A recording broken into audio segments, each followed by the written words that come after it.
بالله من الشيطان الرجيم بسم الله الرحمن الرحيم اللهم صل على سيدنا مولانا نبينا شفينا محمد وعلى آل سيدنا مولانا نبينا شفينا محمد وبارك وسلم نحمده ونصلي على رسوله النبي الحبيب الكريم ياسين والقرآن الحكيم إنك لمن المرسلين على صراط مستقيم تنزيل العزيز الرحيم صدق الله مولانا العظيم وصدق رسوله النبي الحبيب الكريم.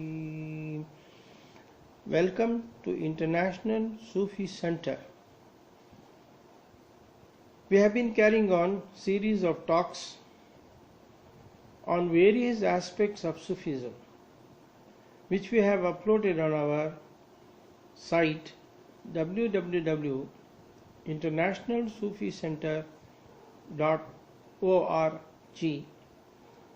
We have also uploaded the talks which we have rendered before you on www.YouTube, slpiranyoutube.com. The listeners and those present here who have not had the opportunity to hear the earlier lectures may visit the site and slpiran.youtube.com to hear all the lectures which have been uploaded. With the grace of Allah subhanahu wa ta'ala and with the blessings and prayers of Hazrat Muhammad sallallahu alayhi wasallam and all the prayers of saints and sages, we have been carrying on this mission of spreading the teachings of Sufis.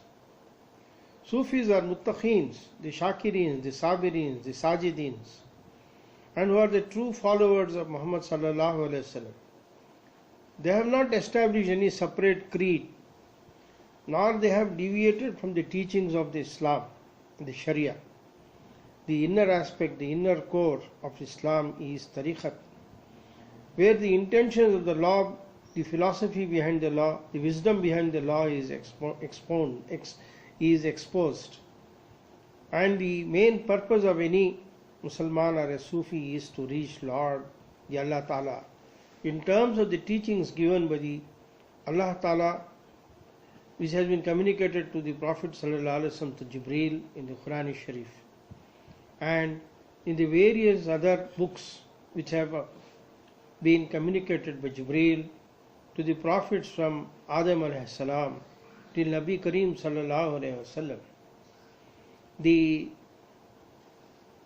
Besides the Quran and the Sunnah, the great scholars were particularly the four Imams.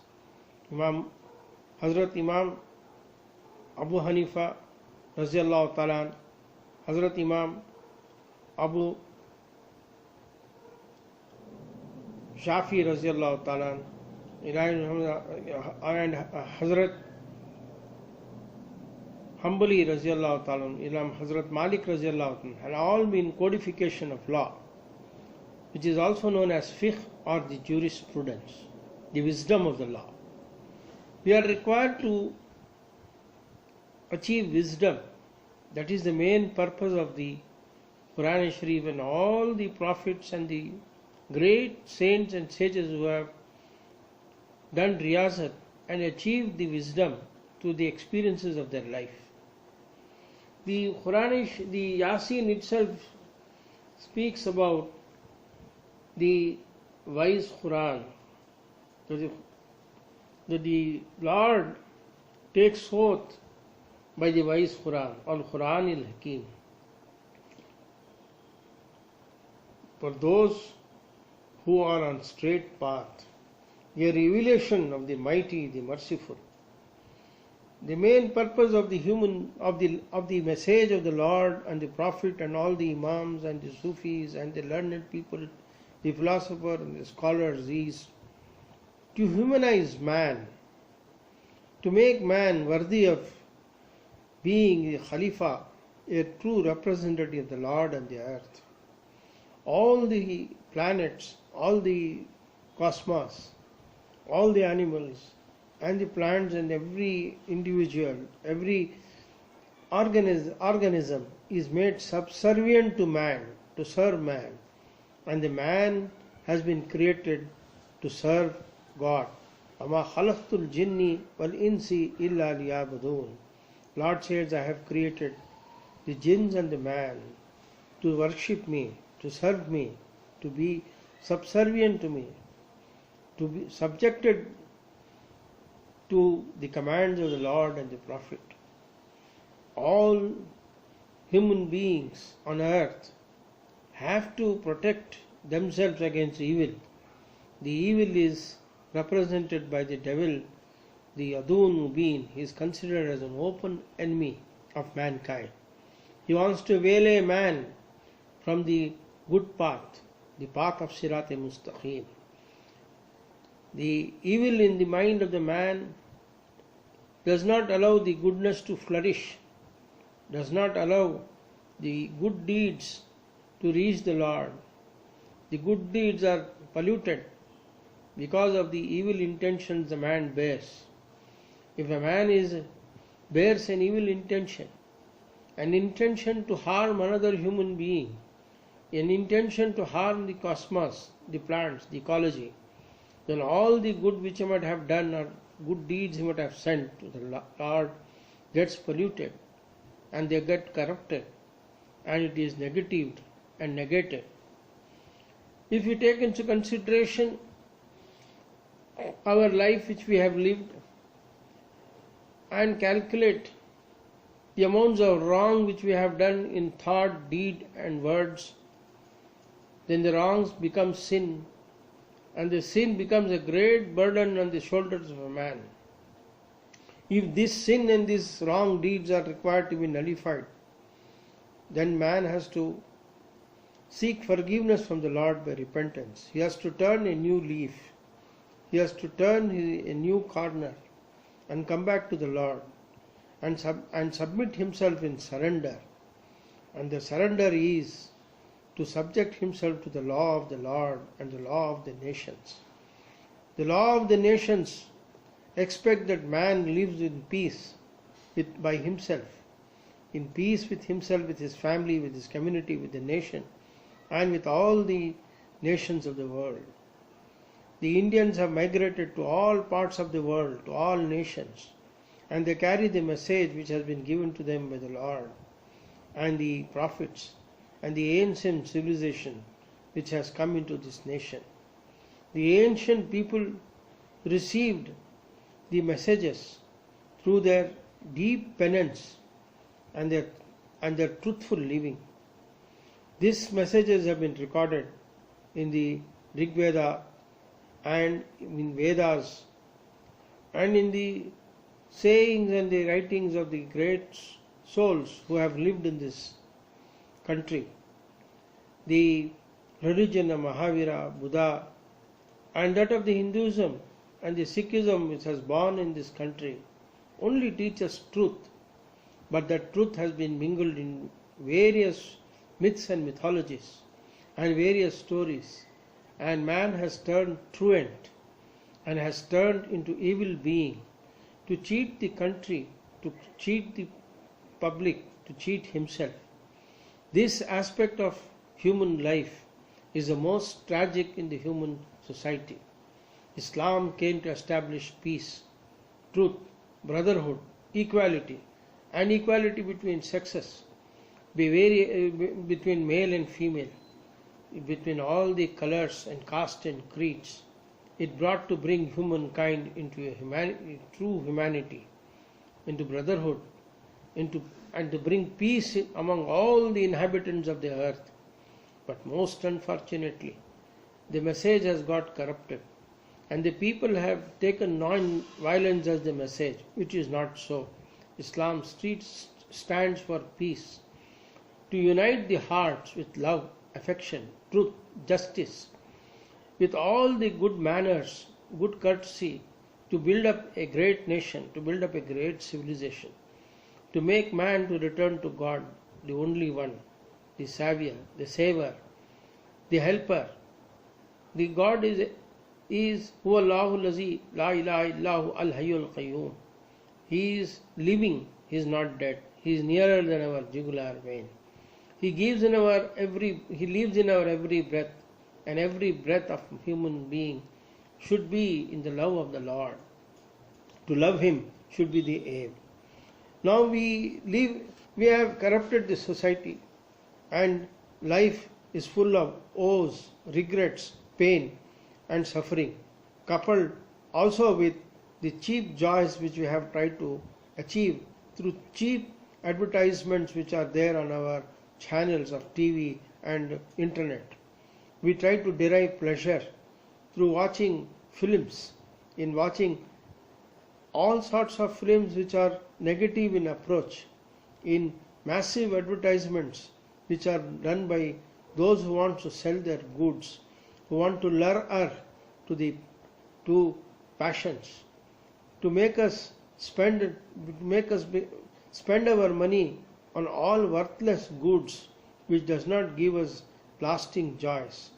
We have to achieve happiness, solace and peace in our life by living a correct life, and that life can be lived to a full measure only when we follow truth and justice and earn with the sweat of the brow. We have to be accountable in our life for all that we do in a good manner, as a good citizen of the country, as a good Muslim and a good Sufi. Life is a tale of meetings and outpourings of woes, sorrows and afflictions, pleasures, joys, mirth and laughter, regrets, repentances, remembrances. We have a fading memory of all that we do, which is not approved by the society. We do not turn a new leaf, we do not learn a good lesson, but we want to live a life of mirth and pleasure and hatred and harrowing experiences. Our heart's outpourings, mental outbursts, trials, turmoils, fears and tensions does not bring a good sense in our mind and heart. The teachings of all the great wise men has been in terms of the teachings received by all prophets and saints. All saints and prophets have only taught us to live a good life, a charitable life, a humble life, a life of solitude, a life of peace. In this multi-million facet theatre of life, we watch people's action, their acts of peace or strife. We all want to look for action-packed scenes, moments tense and horrific, and we begin to scream at all that things which happen, which completely deludes our mind, which takes us away from peace. Yet we do not stop looking into this type of horrific things which happen all around us. In life we are called upon to play different roles, the roles which could be short ones or long ones from day to day. The scenes may be sweet, emotional, or show of strength. We always find angry moments, jealous moments, moments when we covet for things which we should not do in terms of law. We win or lose at some length or the other. We notice thus from decades to decades a new scene is created. A change keeps taking in the society, and the change may be good or for the evil. We notice that with all the evil which is taking place, yet there is harmony, yet people follow the right lane which guides the man to good things. With all the offences which happens in the society, with all the criminal and civil litigations which takes place in the society, with all the bad things which are happening, yet man is in search of peace. He searches peace with his own culture, in his own music, in his own games, in his own literature, in his own the art and literature, in sculpture, in various ways. He wants to fight the pain, the disease, the filth, the corruption amidst stress and strain. Often we find there is sound and fury without light, without the goodness showing its pleasant face, leaving most of us in a most piteous plight.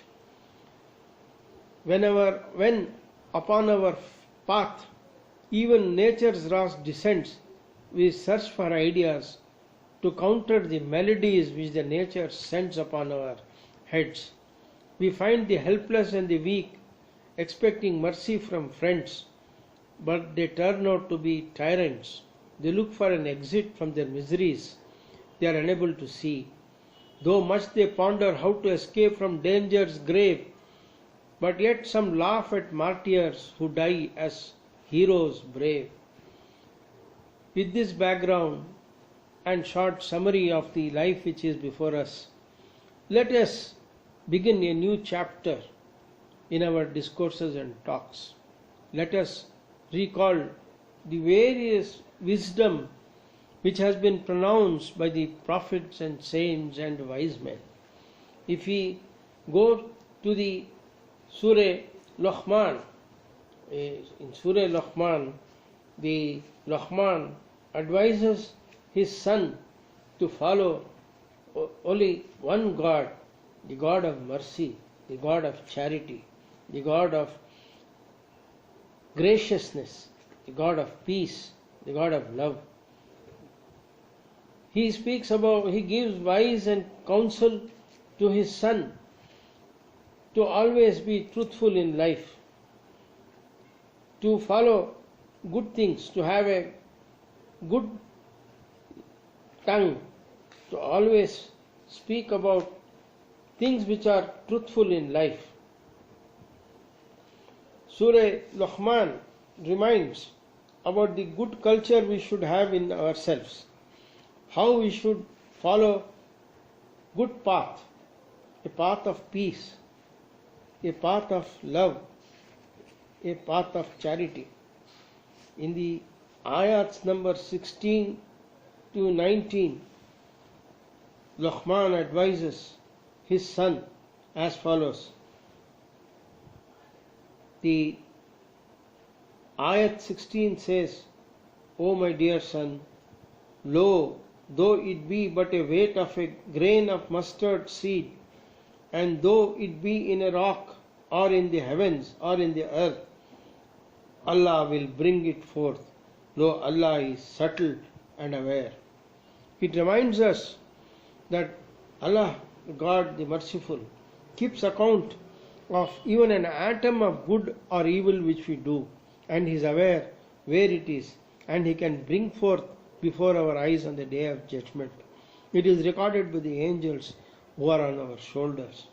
The ayat 17 advises to the Luqman advises in ayat 17, O my dear son, establish worship and enjoin kindness and forbid iniquity and preserve whatever may befall you. Lo, that is the steadfast heart of things.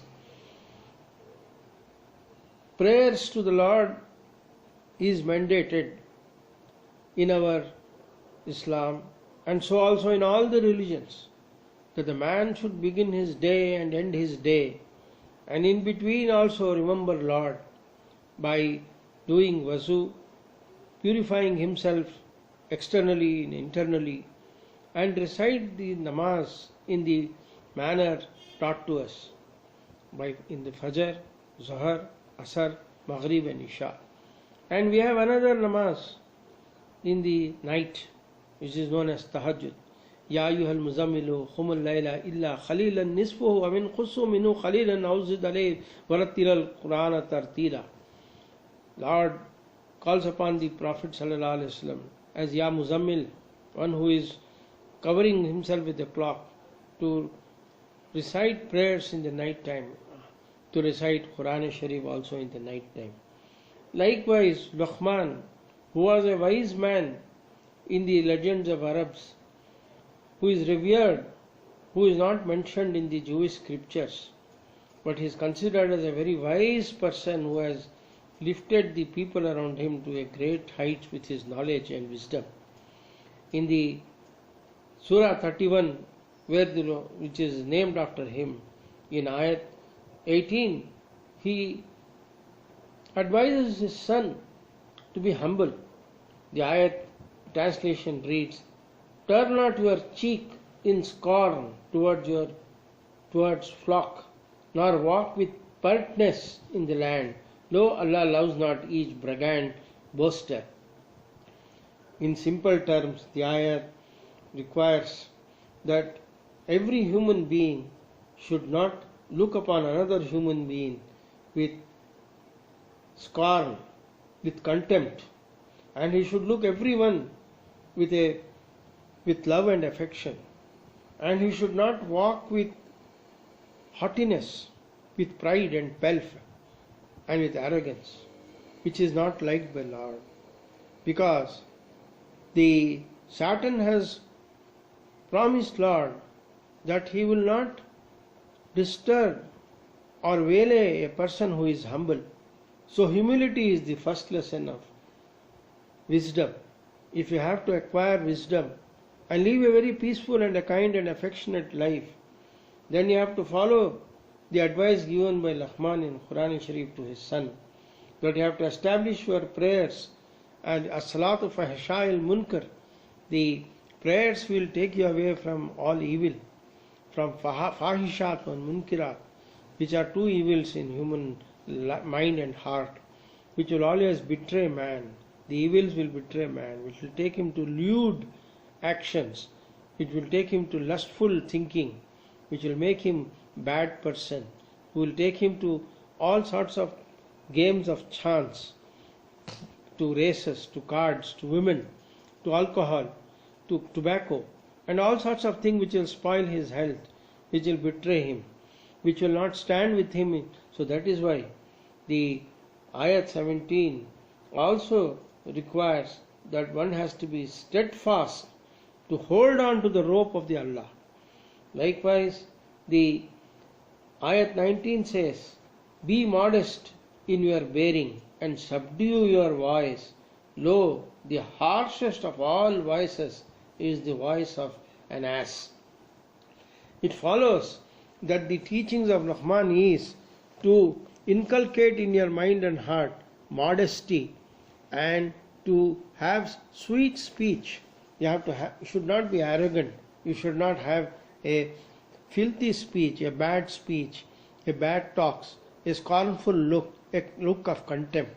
But you should have a looks of goodness in your mind and heart. The eyes should sparkle, the heart should sparkle. The heart becomes Qalb Salim. God asks us to bring a heart which is sparkling with love and affection, which is a pure heart. The purity in the heart and mind can come when you follow the great teachings given by our Prophet ﷺ and the wisdom which has come down to the Prophet ﷺ from the Lord the Merciful. The Sufis have also been always reminding man among their midst to live a pure life, not to be confused, not to be angry and bitter, because every man looks for a peg. A peg which is always there on the wall to hang the coat.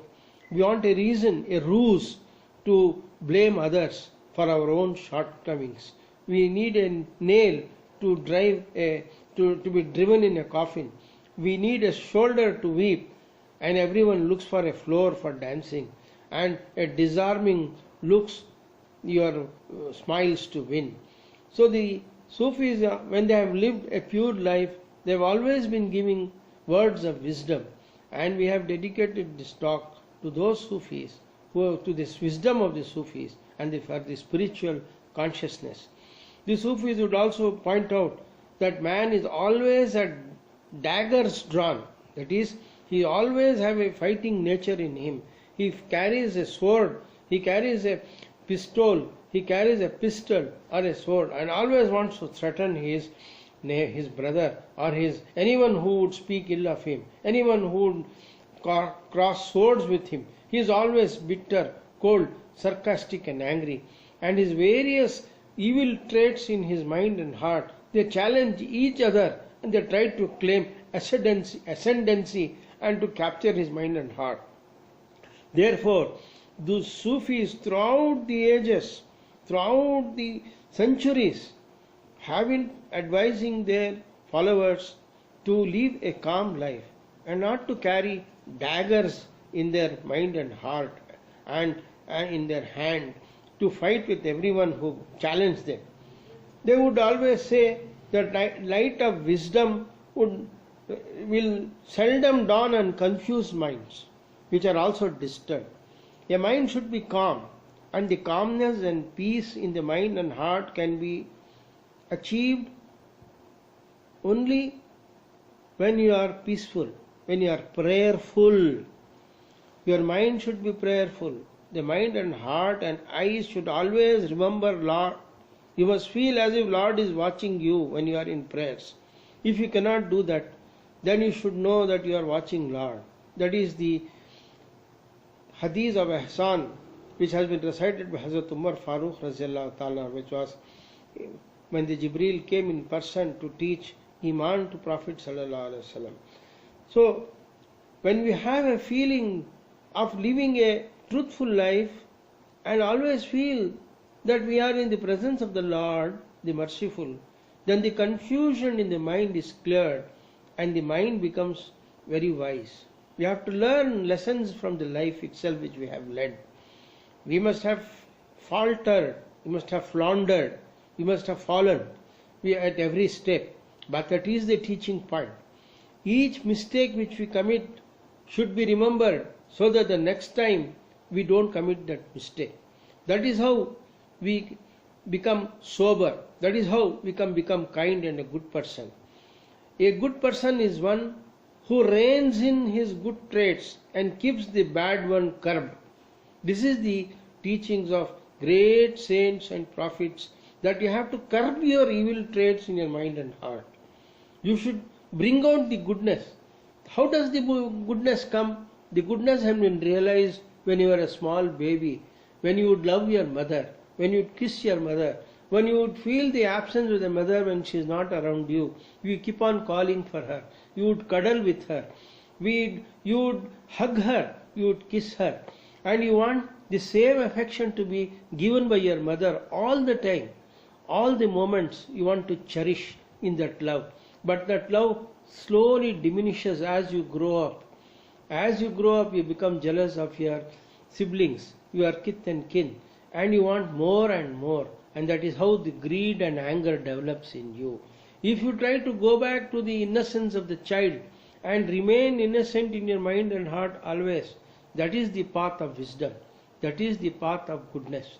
That is the path which always takes you away from evil things of the 7 deadly sins of greed, anger, jealousy, covetousness, pride, arrogance. All these things, they work together.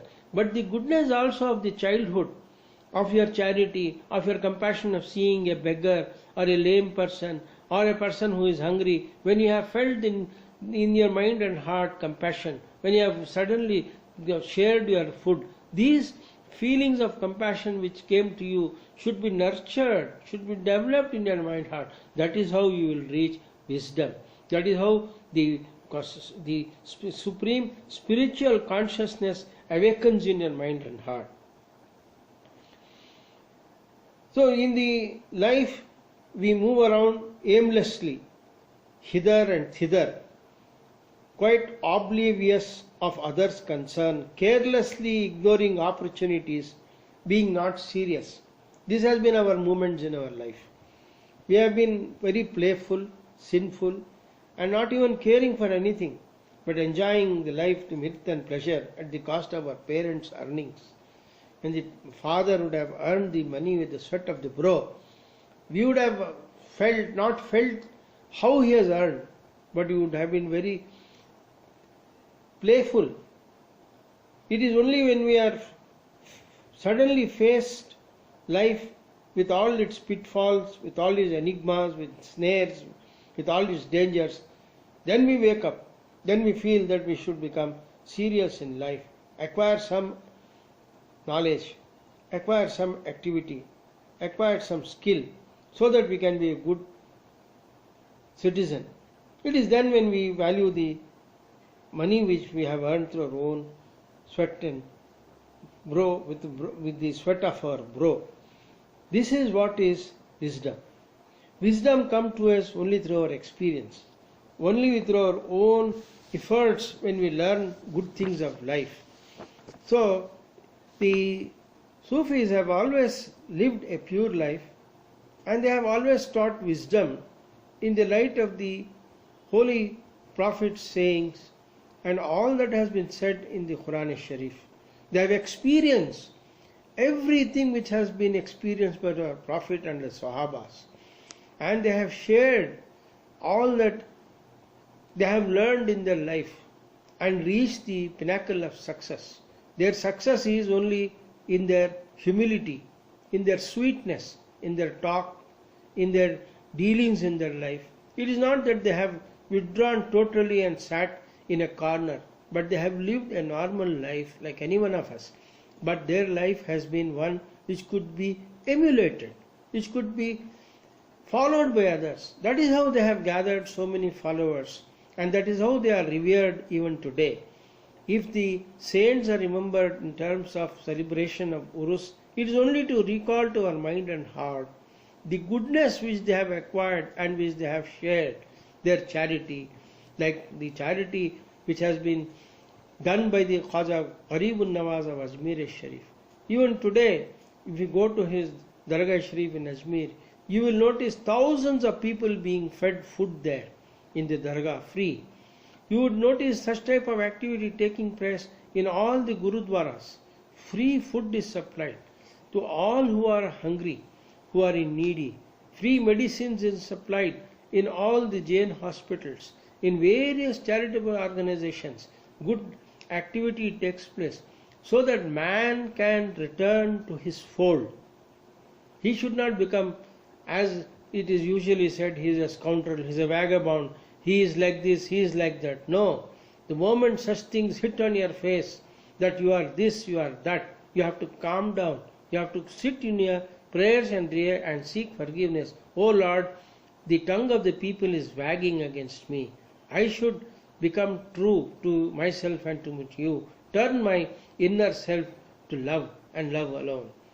That is why the Sufis would always recommend that you should keep a good company. You are known by the company you keep. If you do not keep a good company, then the evil will influence your mind and heart. So they would always advise that you should be choosy in making the best among the friends. Your friends should be good people, people who are charitable. If you are forced to live with evil people, like living with dogs, you have to bear their barking also, their bites also. You cannot complain that you are in a company of dogs and you cannot bear their barking and their bites. The Sufis would always advise, if a dog bites you, you cannot go and bite the dog. You have to only win a dog, tame a dog with your goodness. It is not corrupting an animal, but it is taming the animal. You can tame your friends with your goodness, with your charity, with your good conduct. Influence them with your moral servitude, with your moral character, with your moral conduct, with your truthfulness, so that even those who are in your company who are bad can turn towards goodness. It requires a lot of patience. It requires steadfastness. It requires humility. The evil friends will humiliate you. They will give you names, nicknames. They will try to run you down. They will embarrass you. They will, before others, run down your name. They will cheat you. They will tell you false things, about accusations against you. But you have to bear it with fortitude and patience. Patience is a mother of virtue. So that's why Sometimes the friends, they come to your house uninvited and waste your time. Unexpected visits would not be cherished by you or by your family. Likewise, you should remember that you should not also waste others' time. You should also not cheat others. That you should not go to houses uninvited. But if you are invited and go with all courtesy.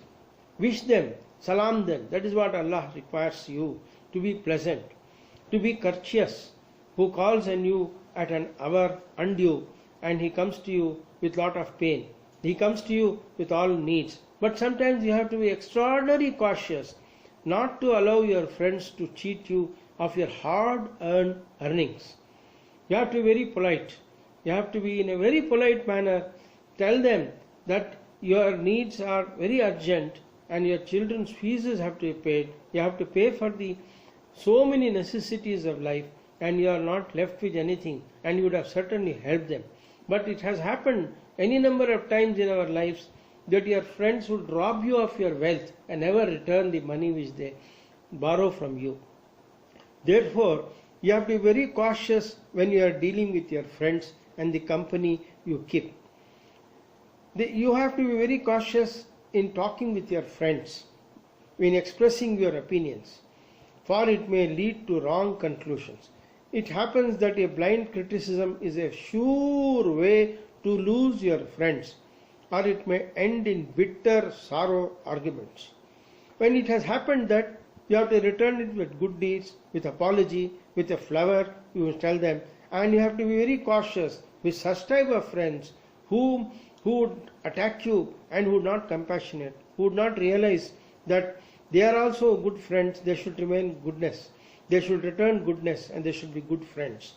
Friendship can be won only with good deeds, with goodness with you. If a friend is good, retain your friendship. Otherwise, slowly remove yourself in that company, like removing hair from the butter. We have now in this talk explained to you the various wisdom which has been passed on, and we would like to continue with these sessions of Sufi wisdom and the wisdom which has been taught to us in the Quran Sharif.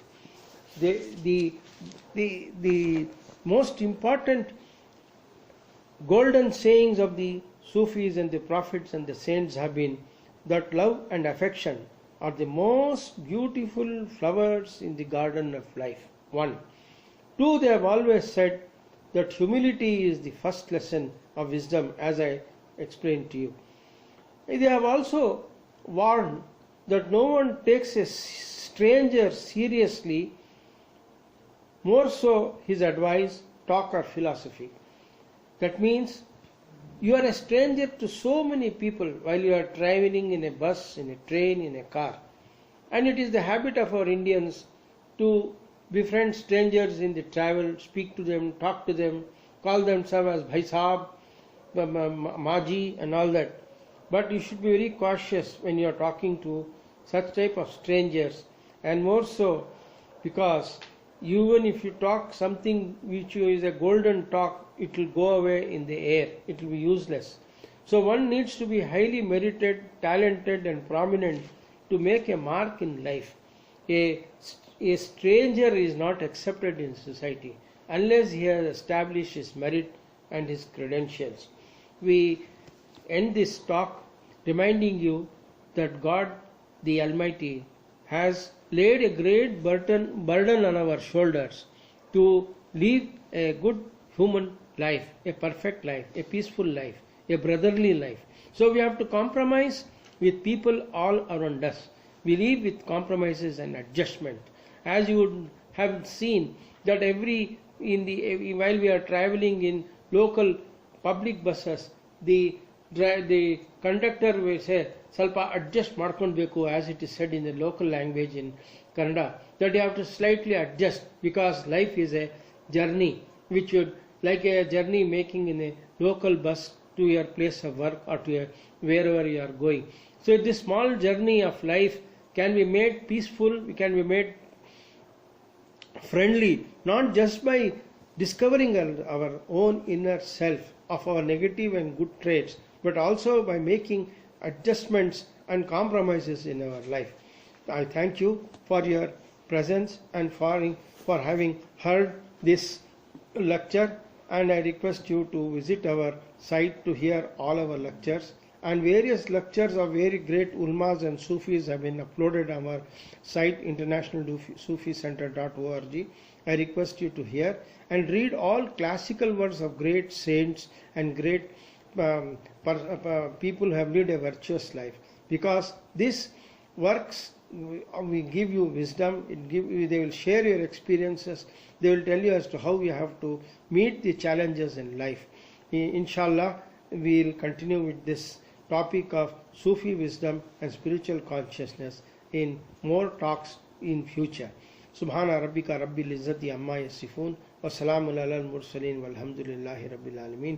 Rabbana taqabbal minna innaka antas samiul alim wa tub alayna innaka antat tawwabur rahim. Rabbana qulubana ba'das hadaytana wa hab lana min ladunka rahma innaka antal wahhab. Rabbana atina fid dunya hasanatan wa fil akhirati hasanatan wa akhina azaban nar. Rabbi zidni ilman, Rabbi zidni ilman, Rabbi zidni ilman. Subhana rabbika rabbil izzati amma yasifun wa salamun alal mursalin walhamdulillahi rabbil alamin. Thank you very much. Thank you very much. Thank you very much.